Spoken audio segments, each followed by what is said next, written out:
গেল দেখা যায় চিনে ফেলে, বলছে হাই আপনি ফারিন আপু না? হ্যাঁ হ্যাঁ হ্যাঁ ঠিকই বলছেন, আমি ফারিন আপু।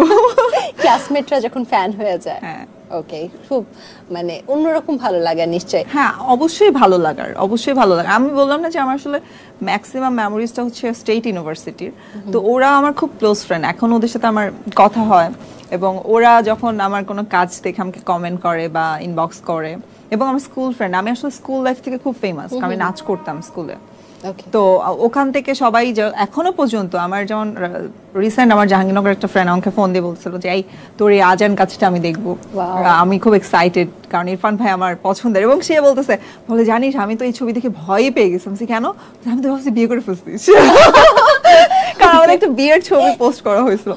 তুই এত স্টুপিড, তোকে তো অ্যাটলিস্ট ইনভাইট করতাম। ওকে, সো এই যে স্কুল কোনটা ছিল?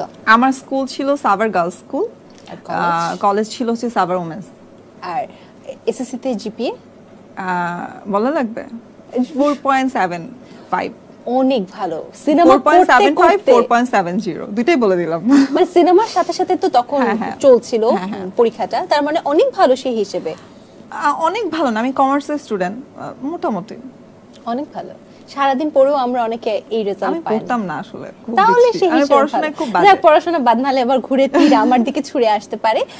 প্রসঙ্গত যখন আমরা ছিলাম যে বন্ধুদের নিয়ে, তো বন্ধুদের নিয়ে একটা প্রশ্ন করতে চাই। যে কোনো সাধারণ মানুষের জন্য নতুন একজন বন্ধু তৈরি করা খুব সহজ, কারণ সেখানে লেনদেনের কোনো হিসেব থাকে না, ফেমাসিটির কোনো ব্যাপার থাকে না। কিন্তু যখন তুমি তোমার জায়গা থেকে তুমি যখন কাউকে নতুন বন্ধু করতে চাইবে, হয় তোমার ফেমের জন্য আসবে, না হলে তোমার টাকার জন্য আসবে, না হলে তোমাকে ব্যবহার করে ফেমাস হওয়ার জন্য আসবে। বন্ধু সিলেকশনের ক্ষেত্রে ইউনিভার্সিটিতে বা এখন পর্যন্ত ব্যক্তি জীবনে কি কি চ্যালেঞ্জ ফেস করো? তোমার এতক্ষণের যত কোশ্চেন ছিল তার মধ্যে এটা সবথেকে অসাধারণ লেগেছে আমার কাছে, কারণ আসলে এটা অনেক টাফ এবং বন্ধু একটা মানুষের জীবনে খুব ইম্পর্টেন্ট থাকাটা। সো ওই জায়গা থেকে আমরা মিডিয়ার মানুষজন খুব আনলাকি, কারণ আমাদের বন্ধু সিলেকশন করতে গেলে অনেক ভাবতে হয় যে আল্লাহ ওকে আসলে আমাকে ইউজ করতে চাচ্ছে কোনোভাবে, ওকে আমার নামটা ইউজ করতে চাচ্ছে কোনোভাবে, বা ওকে আসলে ফেক নাকি অনেস্ট। যার কারণে আমি খুব সেফ খেলি, সেটা হচ্ছে আমার যারা স্কুলের ফ্রেন্ড ছিল তারাই আমার ফ্রেন্ড। তো এর বাইরে আমি আসলে খুব একটা ফ্রেন্ডশিপ করতে ইন্টারেস্টেড নাই এখন, তো একদমই না। কারণ এখন আমি আসলে যাদেরকেই দেখবো আমার মনে হবে যদি সে রিয়েলও হয় তাও আমার ফেকই মনে হবে। আমি রিয়েল ফ্রেন্ড। ও তাই? তুমি আমার রিয়েল ফ্রেন্ড? হ্যাঁ আমি রিয়েল। ওকে, আমি দেখবো আজকে বাসায় যাওয়ার পর থেকে তুমি কতবার খবর নিচ্ছ।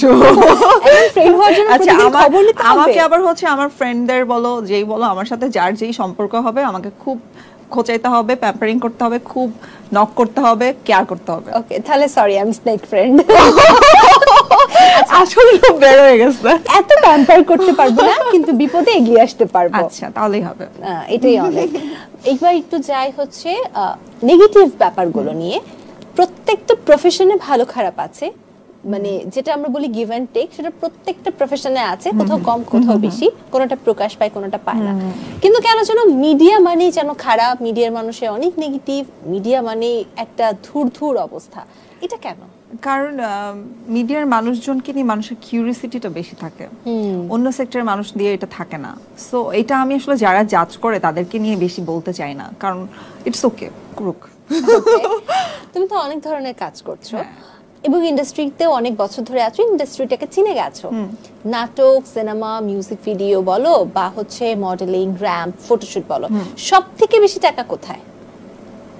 সব থেকে বেশি টাকা তো এখন পর্যন্ত আমি নাটকেই পাচ্ছি, কারণ সিনেমাতে টাকা দিয়েছে। সিনেমাতে অনেক দিন শুটিং করা লাগে, অনেক দিন ওয়েট করা লাগে, অনেক খরচ ভাই, অনেক মানে বাংলাদেশ ইন্ডাস্ট্রির আসলে সিনেমার নায়িকাদের বিশেষ করে খুব কম পারিশ্রমিক দেওয়া হয় তুলনামূলক, আমার কাছে মনে হয় আর একটু বেশি ডিজার্ভ করে। কোটি টাকা পাও না? না, আমরা কোটি টাকা পাই না, এটাই কষ্ট। সর্বনিম্ন কত টাকা সিনেমায় ফিমেলকে দেয়া হয়?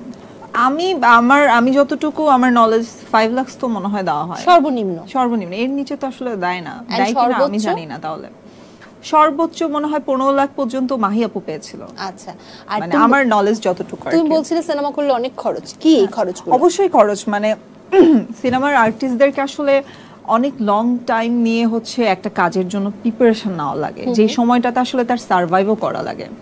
যেমন আমি নাটক করে 2 দিনেই আমি একটা অ্যামাউন্ট পাচ্ছি, যেটা নিয়ে আমি আমার চলে যাবে বা আমি প্রতি মাসে 2-4টা প্রজেক্ট করলে আমার জন্য একটা ইনাফ অ্যামাউন্ট চলে আসে।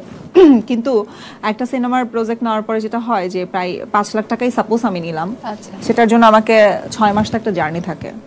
মানে সিনেমাটা তো শুধু শুটিং করে আসলাম সিনেমা হয়ে গেল তা তো না, ডাবিং এর একটা পার্ট আছে, প্রমোশনের একটা পার্ট থাকে। আমরা অনেক সময় সিনেমা করলে একটা বাইন্ডিংসে পড়ে যাই যে না এটা করা যাবে না, ওটা করা যাবে না, এখানে যাওয়া যাবে না, সেখানে যাওয়া যাবে না।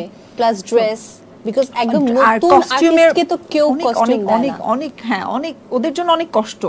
সিনেমার নায়িকারা আসলে আমি মনে করি বাংলাদেশের সিনেমার নায়িকা আসলে ওই আদর কদরটা পায় না যেটা আসলে পাওয়া উচিত। এটা খুব মানে এটা খুবই কষ্টজনক, যার জন্য ভালো আর্টিস্টরা ঝরে পড়ছে। এবং আসলে আমি আসলে ওদের দোষও দিব না, যে অনেক ধরনের কন্ট্রোভার্সির ব্যাপারগুলো যে আসে এগুলোর অনেক রিজন, আসলে এটা অনেক বড় রিজন। কারণ আসলে দিন শেষে সার্ভাইভ করতে পারে না তারা। তার মানে সার্ভাইভ করার জন্য তারা ইচ্ছে করে কন্ট্রোভার্সি করছে। হতেই পারে যে তারা, আপনি যেমন আমরা শোর আগে আলোচনা করছিলাম যে অনেকে এখন ইন্টেনশনালি কন্ট্রোভার্সি মূলক কথা বলতে চায়, কারণ তারা মনে করে যে আমি যদি একটা কন্ট্রোভার্সি করে ভাইরাল হই তাহলে আমি 2টা ব্রাইডাল ফটোশুট পাচ্ছি, আমি 2টা ব্র্যান্ডের অফার পাচ্ছি। সো আমি এটা এখন মনে হচ্ছে যে ইটস এ পজিটিভ থিং যে সে অ্যাটলিস্ট ওইটা করেও যে সে একটা কাজের জায়গা পাচ্ছে। সো কিছু করার নাই তো আসলে। ব্র্যান্ডের কথা বলছিলে, ব্র্যান্ড অ্যাম্বাসেডর হিসেবে তুমি কাজ করছো। হ্যাঁ। সেই ক্ষেত্রে তুমি পারিশ্রমিক কিভাবে নির্ধারণ করো? সেই ক্ষেত্রে পারিশ্রমিকটা আসলে এই ব্র্যান্ড অ্যাম্বাসেডরের ব্যাপারটা তো আসলে একটা টাইম প্রসেসের